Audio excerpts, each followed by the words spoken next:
Det kan I godt. Jeg tror faktisk, jeg ved, hvad vi skal lave. Hvad skal vi lave? Er du bange for at hoppe ned fra taget?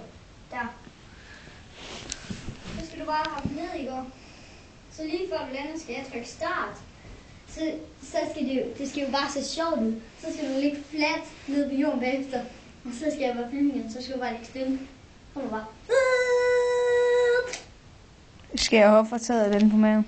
Nej, du skal hoppe fra taget. Så inden du lander, du må også gerne hoppe med fødderne ned i jorden. Men før du lander, lige før du lander, skal jeg trykke start. Så skal du ligge på maven bagefter, som om du er død. Okay, vi går videre. Dårlig idé. Jeg har ikke det mindste en god idé der. Hvad er det næste år? Du sidder og filmer. Den skal jo filme.